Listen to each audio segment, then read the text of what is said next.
Neno la Mungu linasema kwamba Bwana ndiye kimbilio letu na tegemeo letu, msaada wa karibu wakati wa shida. Kwa hiyo usiwe na shaka, usiogope, maadamu na Mungu upo salama. Moyo wangu usilie tena, moyo wangu usibabaike, unaye Mungu mkuu sana, unaye Mungu muweza wa yote. Moyo wangu usilie tena, moyo wangu usibabaike, unaye Mungu mkuu sana, unaye Mungu muweza wa yote. Aliingia rohoni mwangu, kanipa kutulia, kanambia ewe mwanangu usilie tena. Aliingia rohoni mwangu, kanipa kutulia, kanambia ewe mwanangu usilie tena. Ninajua shida zako, mimi nitazitatua. Bila Yesu mimi ni mtu bure, bila Yesu mimi ni mtu bure.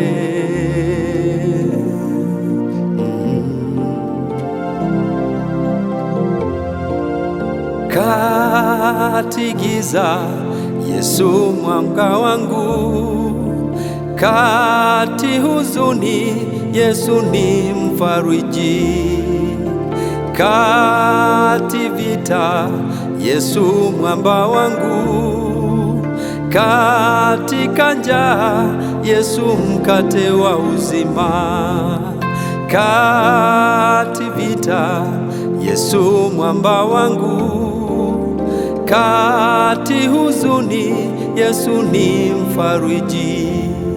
Aliingia rohoni mwangu, kanipa kutulia, kanambia ewe mwanangu usilie tena. Aliingia rohoni mwangu, kanipa kutulia, kanambia ewe mwanangu usilie tena.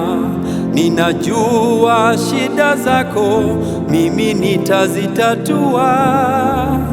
Bila Yesu mimi ni mtu bure, bila Yesu mimi ni mtu bure, bila Yesu mimi ni mtu bure.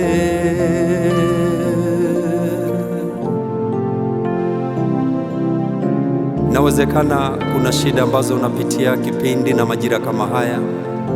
Inawezekana mambo mengine yametokea na unahisi kukata tamaa. Yesu alivyotokea wanafunzi katika dhoruba kali iliyoyumbisha chombo, akawaambia msiogope, ni mimi. Akatuliza mawimbi, akakaa pamoja nao, wakapata amani. Mungu yupo hapa hata sasa. Yesu yupo hapa kutuliza mawimbi ya aina yote. Inawezekana umekosa amani moyoni, Mungu yuko hapa kukupa amani yako. Inawezekana umekosa tumaini, usikate tamaa. Yupo Mungu anaweza kurejesha tena tumaini. Tumainie tu na mambo yote yatakuwa sawa, katika jina la Yesu Kristo. Haleluya.